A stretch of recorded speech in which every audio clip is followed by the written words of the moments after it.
Game development is more than making games. It's a craft that demands constant growth. It's coding, design, storytelling, sound, art, and even marketing. Skills that work together to create experiences that shape lives. This year, I have a plan to up my game in game development. And let me tell you, this plan is detailed, it's challenging, and yes, it is rewarding. But here's the best part. This isn't just about me. 2025 is the year we level up together. Whether you are a seasoned developer just starting out or someone who loves thoughtful indie games, I think you will find a lot of value here. We've all faced the challenges that come with making games. Maybe you've fallen down the tutorial rabbit hole, spending too much time learning that you never actually make anything. Or perhaps you've started a simple project only to watch it spiral out of control as you add feature after feature. And then there are those who finish their games but stop short of polishing them into something truly remarkable. Does this sound familiar? You are not alone. We are all at different stages in our game dev journey, but there's one thing we all have in common. Our success starts with the habits we build every single day. For a long time, I believed that if I just learned enough and worked hard enough, I could lock myself in my room, work on my game at ungodly hours, and publish a hit game. I've learned the hard way, it doesn't work like that. A healthy body is just as important as a healthy mind. Back in university, I saw people pull all-nighters to meet deadlines. And of course, I was guilty of that too. While that might work in the short term, it's not sustainable. This year, I'm making health a priority, especially since I'm young. I'll spend an hour outside every day, staying active with regular exercise, and make sure I get enough sleep. But here's the big one. I'm actually gonna go out and socialize. If I don't understand what people enjoy and why, how can I create experiences that truly resonate with others? Talking to people in the games industry helped me refine my craft, while conversations with people in unrelated fields might spark unexpected ideas that could lead to innovative games.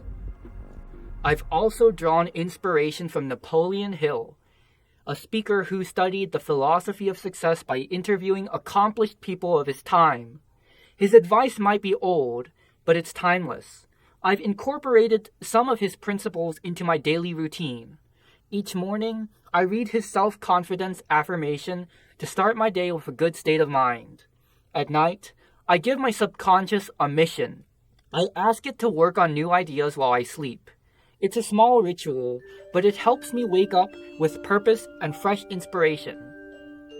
Daily habits lay the foundation for success, but long-term goals need a clear roadmap. That's where a yearly schedule comes in.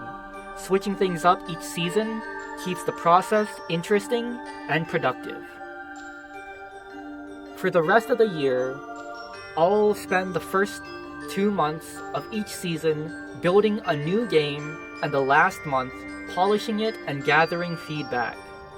By December, my goal is to have 3 games ready. Games that can stand shoulder to shoulder with the best in indie gaming. To keep things exciting, I'll also participate in monthly challenges tied to my interests. January's January challenge will deepen my skills in generative art. October's Inktober challenge will help me create artistic assets for my games. As for the November challenge, let's just say that's a personal one. Over the past 2 years, I've released 2 games that I am proud of. But this year, I'm aiming higher. This plan isn't just about making games. It's about growth, focus, and staying true to what makes gaming meaningful. I want to make a promise to myself and you. I will never use dark patterns, game mechanics that exploit the player.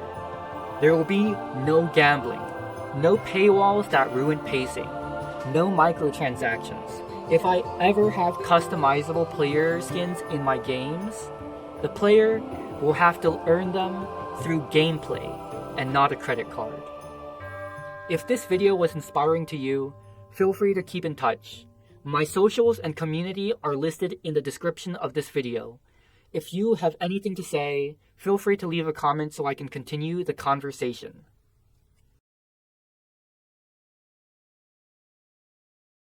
Okay, we got Marvel Rivals, man. Let's see what they're cooking, bro. Let's see what they got in this joint. I don't know if they can beat some of the character designs in Overwatch, though. Got Mantis, Moon Knight, Penny. Ooh. Who's Psylocke? Hold on. Ooh, she kind of looking like Genji, bro. You know, not as cool as a Cyborg Ninja, but, you know, I can maybe make the...